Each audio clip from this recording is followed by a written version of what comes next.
passion d'ici, au rein de son vrai nom, je vais laisser la parole à mon papa, Dylan Malone, pour les intimes.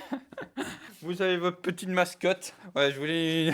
On tente des nouvelles intros. Bref, vous l'avez saisi. J'aime un petit peu le roi Arthur. Déjà en lui-même, mais surtout du coup version d'ici, au rein de son vrai nom. Je vous l'ai dit il y a quelques instants. Ça va être une vidéo donc avis sur le comics sans spoil et avec, comme à mon habitude, pour ceux qui ne sauraient pas. Bienvenue au nouveau. N'oubliez pas d'activer la cloche pour devenir Berserkers sur cette chaîne donc de passion ciné, série et comics, un petit peu de manga, de puncher le like pour soutenir justement cette grande passion. Je vous donnerai aussi un petit récap de comment je me situe par rapport aux personnages, que j'en aime ou pas, mais vraiment en quelques mots pour ceux qui ne le sauraient pas. Je vous renverrai aussi dans la description ou en fin de vidéo vers la pop story qu'on a faite avec Deviant, Melvin, je ne sais plus trop, et surtout Oz. Sur le personnage évidemment, il y a la chaîne d'Anto aussi qu'on a parlé, voilà, il y aura les liens en description en fin de vidéo. Pour les plus curieux d'entre vous, pour ceux qui veulent de belles émissions dessus, afin de savoir quels ouvrages sur lesquels aller. De toute façon, vous voyez que les principaux sur lesquels moi je vous conseille d'aller, c'est les trois premiers. Là, le tome 2, moi j'ai le tome donc le 2, le 3 et le premier que je n'ai pas mais que j'ai lu sur la toile avec les créatures des abysses et tout. Pour savoir dit l'essentiel, merci à vous d'être là, passez une belle vidéo et c'est parti. Donc Aquaman Sub Diego, le contexte afin de mieux comprendre pourquoi il a une main magique, etc. Donc entre 1994, donc 1994 pour les Francis parmi vous, et 2001, une nouvelle série Aquaman est lancée, écrite successivement par Peter David, Eric Larson et Dan Jurgens. Aquaman y perd sa main, dévoré par des piranhas, utilisant un temps un harpon, puis une prothèse mécanique. La série traite également des relations parfois houleuses entre Aquaman et son peuple. Il se décide à reprendre le trône non sans peine et se sacrifie pour protéger sa cité sous-marine, Poseidonis, lors de l'événement Your World at War en 2001. Donc notre monde est en guerre, à peu près. Peu de temps après, la Ligue des Justiciers parvient à ramener Poseidonis et Aquaman qui se reconstituent au passage d'une main magique en eau. Mais suite à ces mésaventures, notre héros est condamné à abdiquer et à s'exiler. C'est au cours de cet exil que le justicier va découvrir dans les pages qui suivent un nouveau peuple sous-marin des plus étonnants, celui de la ville de San Diego. Quel en est le pitch? Après un violent raz-de-marée qui a dévasté les côtes californiennes, la ville de San Diego se retrouve totalement engloutie par les flots, mais miraculeusement, ses habitants parviennent à développer des bronchies à survivre sous l'océan. Pour ceux qui ont la ref, n'hésitez pas à le mettre dans l'espace commentaire. Mais miraculeusement, ses habitants, ouais ça je l'ai dit, en enquêtant sur les raisons d'une telle mutation, Aquaman, destitué de son titre de roi de l'Atlantide, a peut-être trouvé un nouveau peuple à guider, surtout à protéger. Oui, je regarde, j'essaie de me regarder à la caméra parce que d'habitude je regarde mon écran, voilà. Aquaman Sub Diego, ou le récit le plus étonnant dans la carrière du roi des sept mers, Will Pfeiffer, qui a travaillé sur The Catwoman, et Patrick Gleason, dessinateur sur du Superman Rebirth, relate une catastrophe sans précédent dans l'histoire des États-Unis qui va forcer Aquaman à reconsidérer sa position de monarque au sein d'une cité ravagée. Ces épisodes inédits en France officient également des talents conjugué de John Ostrander, voilà un petit nom quand même dans l'industrie puisqu'il a travaillé sur les archives de la Suicide Squad, donc des grosses intégrales sur les premières aventures de cette équipe. John Arcudi aussi, qui a travaillé sur The Mask, donc là on a deux sacrés auteurs quand même, et Chris Batista sur du 52, que Comics du Prof, comme je l'avais dit dans une des précédentes vidéos. Et donc voilà mon avis sans spoil. Mais déjà, Will Pfeiffer et Patrick Gleason, comme je l'ai dit sur Twitter, figurent grâce à ce comics parmi mes auteurs-dessinateurs favoris. Pour du Patrick Gleason du coup au dessin, je peux déjà vous montrer cette planche-ci.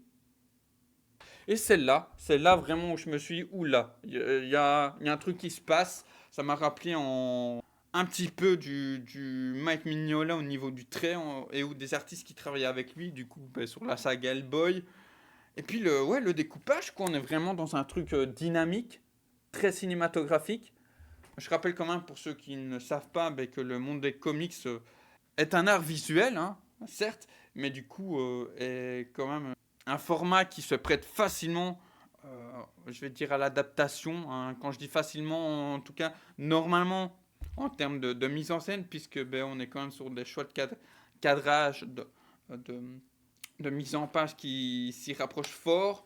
On a quelque chose qui fait aussi que je rentre aussi facilement, vite dans le récit, en n'oubliant pas donc le côté humain du personnage. Par ce biais-là, vous pouvez voir par la cover, et le choix vraiment du cadrage, des plans, enfin, des cases est pertinente. C'est Aquaman face au monde, face à la dévastation qui vient d'avoir eu lieu. Léger spoil, enfin, ils sont tous morts, hein, voilà, on dit que du coup la ville de San Diego a été... On voit comment ils vont essayer de se débrouiller par rapport à ça. Aussi bien politique au niveau de la politique, des gens qui... Des, je ne vais pas dire des survivants, mais de la seule partie qui reste entière de San Diego, ou en tout cas de ce qui en est à proximité. Et du coup, dès ces pages-là, on va voir qu'on part sur un polar. Donc, quand c'est le trois quarts du comics, hein, ça, un polar enquête, mené forcément par Orin Arthur Curry, qui sera aidé dans sa tâche, pas non plus du spoil, parce que Oz aussi on avait parlé, et avait mis en avant du coup le fait, bah, ça faisait quand même un moment que apparemment les deux personnages ont souvent quand même des aventures ensemble. Moi c'est la première fois que je pouvais le lire. Et enfin, hein, aussi, pourquoi je l'ai pris, enfin un comics où je peux avoir le Martian Manhunter, ce qui est rare chez DC, hein, il faut quand même le souligner. Donc ici, Dixit, Mera, encore Tempest, etc. On reste très focus sur Aquaman, on crée un nouveau lore. Ou en tout cas, on met en avant des personnages pas forcément connus, parce que j'ai pas envie de dire de bêtises, mais il me semble que Lorena, après Os me dira, mais que c'est un personnage qui n'est, qui a été sûrement créé pour le comics. Et j'aime bien une nouvelle fois le fait que le personnage, certes que c'est un ancien roi, du coup qui garde ce côté humble, etc. euh, il garde ce côté comme son élément auquel il est attaché. Vaut mieux se méfier de l'eau qui dort, que ça peut être un peu palpitant par moments, etc. Comme ici, le fait que je dois y aller tout de suite. Voilà, il a un tempérament très proche de la mer, hein. Il peut être très calme tout en étant un petit peu impulsif, émotif. Je trouve vraiment que tout fait sens. Ça n'oublie pas que c'est un Superman sous-marin au niveau de l'échelle des pouvoirs, etc., de la puissance, que c'est un homme proche du peuple. Et j'aime bien Lorena qui petit à petit peut rappeler une sorte de Mera par son côté, son tempérament un peu plus farouche qu'Aquaman, qui lui du coup forcément avec toutes ses aventures a de la maturité, de l'expérience, très proche des dauphins des animaux marins, il faut quand même le rappeler. Non, et puis moi, vous me faites un récit, un bon polar, je suis évidemment client, hein, quoi. Ouais, les cases, enfin, regardez de vous-même, c'est puissant. Bon, là, du coup, il y a un léger spoil, hein. Spoil autour de personnages qui meurent autour d'Aquaman.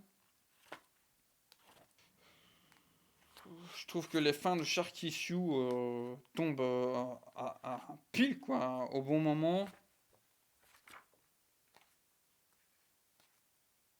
Comme la fin d'un bon épisode, hein, où on a envie d'en savoir plus. Ah, le pourquoi du coup, certains du coup, bah, je pense que c'était dit dans le pitch, vont réussir à survivre. Je trouve ça, ok, ok, logique. Ça je vous l'ai dit, mais du coup, créer une empathie avec ce vilain, voilà, qu'il y a tout ça. Voilà, j'en dis pas plus déjà, là c'est peut-être de trop.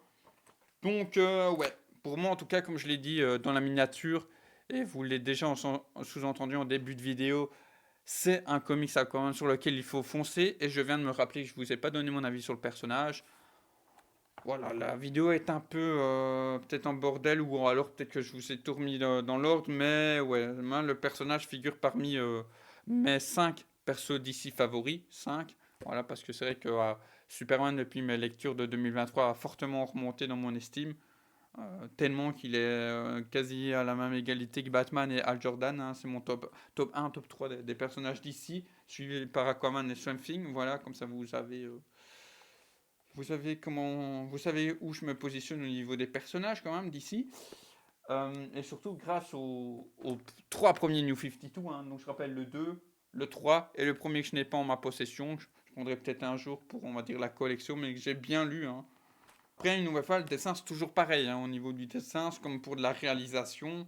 Ça va être propre à chacun, de ce que vous aimez ou pas, mais moi, je trouve vachement que ça fonctionne, que ça intensifie le récit. C'est quand même la base, en plus, en comics, hein. Si vous n'accrochez pas au dessin, ce sera plus compliqué de rentrer dans le récit. Mais moi, je trouve vraiment que tous les choix de cases sont judicieux, apportent une plus-value. Une nouvelle fois, Patrick Gleason, hein, moi je vous remets celle-là, vraiment, c'est... Quelle intro, les gars, et je n'en fais pas des masses, hein. Il y a vraiment d'autres planches que j'aimerais vous montrer, mais je peux pas parce que risque de spoiler et tout. Une nouvelle fois, moi, c'est pas tout ce qui est fantastique, hein, que j'aime dans les comics, c'est vraiment le côté humain des personnages, le sens de la tragédie, du tragique, du devoir. Non mais franchement, là aussi, première apparition du Batman. Donc ouais, foncez. Très belle lecture, Aquaman. Un must à avoir dans sa collection, si forcément vous aimez un petit peu le personnage. Mais surtout, après avoir lu, je le rappelle, les 3 premiers New 52, le 1, le 2 et le 3. Et puis allez là, comme ça vous fera une petite continuité. Comme ça, vous aurez vraiment les débuts du personnage, de l'ère moderne, je vais dire, version moderne, du Subdiego, que vous pouvez lire du coup après, et ensuite La mort du prince, dont je vous parlerai par la suite, hein, sera dans mes prochaines lectures. On va passer en spoil, hein, et parce qu'il y a une page que je veux vous mettre fortement en avant, qui est celle qui m'a le plus parlé dans le récit. Donc enfin, la page là, cette double page là. Donc ici maintenant que je peux spoiler, donc comme je vous ai dit tout à l'heure, en fait il y avait des survivants. Et donc là on arrive, parce que du coup Geist, le créateur de ce phénomène, elle est sans vie par Aquaman, elle lui dit, Lorena, vous l'avez laissé vivre, oui tu es surprise, plutôt déçue, c'est juste que ce n'est pas votre famille qui a été tuée, c'est la mienne. Mon jeu d'acteur, terrible. C'est moi qui ai tout perdu. Moi et tous ces gens qui nous devrions... C'est nous qui devrions décider du sort de Geist. Je suis désolé, Lorena. Ce n'est pas à toi de prendre cette décision, c'est à moi. Alors vous êtes quoi, le roi de Subdiego? Maintenant, c'est ça? Regarde cet endroit, Lorena. Regarde ces gens. Leur vie ne tient plus qu'à un fil. Ils peuvent à peine survivre. Ici, certains d'entre eux peuvent à peine respirer. Ils sont incapables de prendre du recul. Mais quelqu'un doit le faire, quelqu'un doit les aider à s'adapter, à s'installer, quelqu'un doit s'assurer qu'ils sont en sécurité. Car, je suis désolé Lorena, mais aucun d'entre eux ne partira d'ici. Et lui, d'entrée de jeu, il le dit, hein. Ça, du coup, on en spoil, hein. D'entrée de jeu, dès les premières pages, il leur dit « Ah ben non, c'est pas possible, les gars, vous ne pourrez jamais remonter à la surface. » C'est vrai que du coup, il n'a pas ce côté comme Superman, là, donner de l'espoir aux gens, mais quelque part, par son passif, sa personnalité, on comprend pourquoi il balance ça directement. Et je peux le comprendre, hein. C'est vrai qu'il vaut mieux des fois ne pas trop donner d'espoir aux gens, comme la fameuse promesse dans les séries policières, films policiers, quand le fameux inspecteur dit on fera tout pour retrouver votre enfant, par exemple, et que finalement c'est toujours plus dur que prévu, voire généralement il n'y arrive pas, dans des cas de disparition, etc. Donc bon. Donc où j'en étais. Qui d'autre s'occupera de vous? Le maire? Le président? Donc Lorraine. Ah oui, Arthur. Depuis la catastrophe, vous êtes ma responsabilité, chacun d'entre vous. Rappelle-toi de ce qu'a dit Geist. Tu as mon ADN maintenant. Oui, parce que du coup, c'est grâce à l'ADN d'Arthur, hein, Dorin, hein, qu'il a pu créer ça.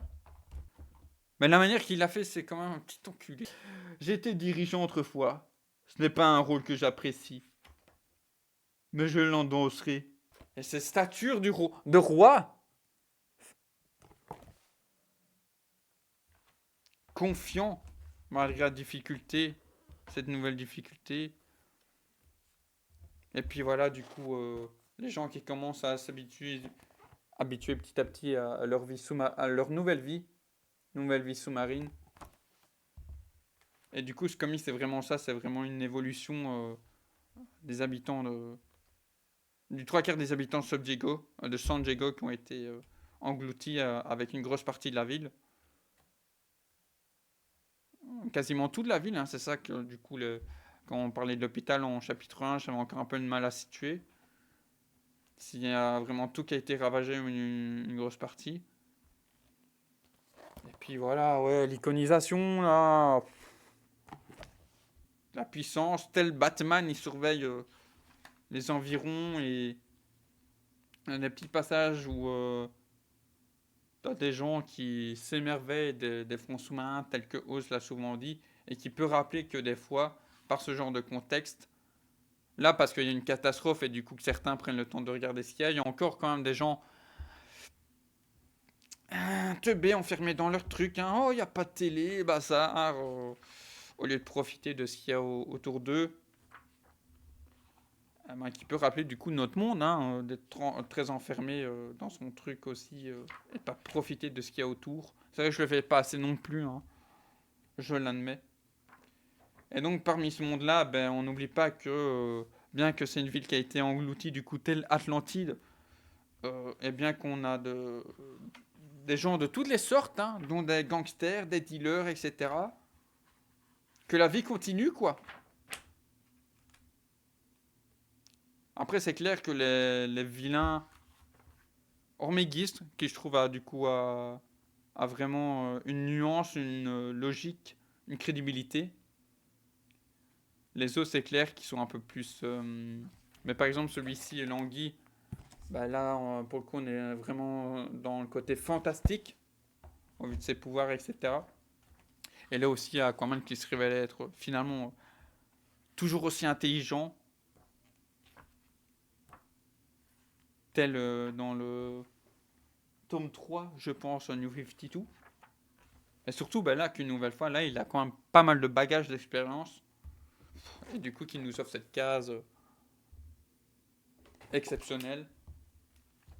Exceptionnelle de par, en fait, le plan qu'il avait prévu, en fait. J'aimerais prendre le tome 2, mais Oz apparemment dit que ça se pète un peu la gueule. Je crois que Deviant l'avait un peu dit aussi. Parce que, bah, du coup, on aurait la révélation de qui est ce monsieur, en fait, qui travaille pour le gouvernement. En tout cas, qui a beaucoup de pouvoir dessus. Après, j'étais moins fan une nouvelle fois des dernières issues, mais ça va. C'est pas non plus, je me suis pas non plus ennuyé. Mais c'est celle, comme je vous ai dit, d'Ostrander, notamment, je crois que c'est lui, où il y avait quand même beaucoup, beaucoup de texte. Je suis moins fan une nouvelle fois du. Donc là, c'est de. Ouais, Ostrander aussi. De ce maraudeur-là, au niveau du design et de la caractérisation. Mais ça fait le travail un petit peu. Là, du coup, à la fin, on retrouve Patrick Gleason au dessin, en côté ici de John Astrudi à l'écriture. Ah, et qui, du coup, va nous offrir à un moment, donc, je peux pas dire ça, un twist. C'était dans celui d'après. Où, du coup, on a l'impression d'être dans une autre réalité, et en fait, finalement, non. Puisque, ben, comme c'est dans la continuité du début 2000, fin des années 90, qu'il y a du coup Orm qui est le fils d'une Inuit et d'Atlan, ancêtre d'Arthur Dorin, et qui est du coup était un grand magicien d'Atlantide. Ben, ici, donc ça nous offre. Au début, je savais pas qui c'était, j'avais pas parce que pourtant j'en avais entendu parler, hein, de la part de Oz surtout. Mais du coup, je me suis laissé prendre au jeu. Et puis forcément, qu'on arrive sur ce Ocean Master, je me suis dit, mais oui, mais oui, mais oui, mais oui, forcément. Là, on a la petite explication de cette version d'Arthur. Ce qui fait que, comme je disais vraiment au tout début de cette vidéo, on n'a pas vraiment besoin d'avoir lu les gros runs, les runs qui se situent avant, qui sont plus difficilement trouvables en VF. Je pense même pas qu'ils existent en VF, à part La Mort du Prince. Donc c'est ça que tout à l'heure, avant de faire la vidéo, je ne savais plus si La Mort du Prince était avant ou après. Je sais pas. Le run le plus exceptionnel que j'ai lu, certes, il est assez classique. Mais ouais, j'ai vraiment dévoré le comics. Je vous ai dit, je vous le redis avec ces planches d'intro. Ah ouais, ça m'a marqué là. Bam, tous les cadavres ici. Arthur. Et ouais, ce début là, moi j'aime bien Mignola et du coup, je vous le dis, ça m'a rappelé un peu ça au niveau du dessin quoi. Je trouve vraiment euh, il y a quelque chose de similaire, l'utilisation du noir, des couleurs. Le choix vraiment Pieffer à l'écriture et Gleason au dessin, merveille, carton. Ils peuvent me faire du Batman, du Green Lantern de ce style-là, je suis preneur. Vraiment, ils maîtrisent les codes de l'écriture, du dessin, du cadrage. Aquaman Subjigo, à avoir dans sa bibliothèque, surtout si vous avez lu les 3 premiers. New 52, je l'aurais jamais dit 203 fois. Le 2, le 3, donc le 2, l'autre ligue, le 3, la mort du roi, oui, parce que le 4 et 5, c'était pas pour dire comme Oz, mais je les ai relus aussi il y a plusieurs mois, et du coup, ouais, c'est vrai que ça fait un peu de tâche quand même. Parce que bah, dans le 3, là, il est vraiment. La couverture, devenu le roi d'Atlantide, vraiment attraper cette figure légendaire, divine. Et pas pour faire comme Oz ou d'autres, mais moi c'est. Notamment comme je vous dis dans certaines vidéos que j'aime la mythologie grecque, hormis pour le sens du tragique, c'est parce qu'il y a une iconisation aussi. Ouais, il y a un truc glorieux, quoi. Il y a une puissance qui se dégage, quoi. Donc voilà. En somme, n'oubliez pas de liker, de partager, etc. De me donner vos avis si vous l'avez lu ou si vous êtes curieux du coup de le lire. Et nous, on se revoit prochainement là. Donc, on serait le 4 ici quand vous regardez cette vidéo. Donc, dimanche pour parler en quelques mots, sans spoil. Hein, il n'y a pas grand chose à balancer sur Rebel Moon. Je pense que je vais quand même vous en parler en quelques mots, en tout cas vous donner mon avis. Et l'hardcore Never Dies qui continue de faire des petites vues sur ma chaîne là par rapport à la réaction de trailer. Là pour le coup, je sais pas encore si je vais diviser les deux. Je pense que je vais assembler les deux. Je verrai bien parce que Rebel Moon, c'est pas énorme à dire. Et Hardcore Never Die, c'est un film néerlandais sur la techno, le hardcore durant les années 90. Nerveux, drogue, etc. Les Néerlandais font aussi du bon travail. Hein. Voilà, voilà, comme en Belgique. Mais bref, je vous laisse et à dimanche.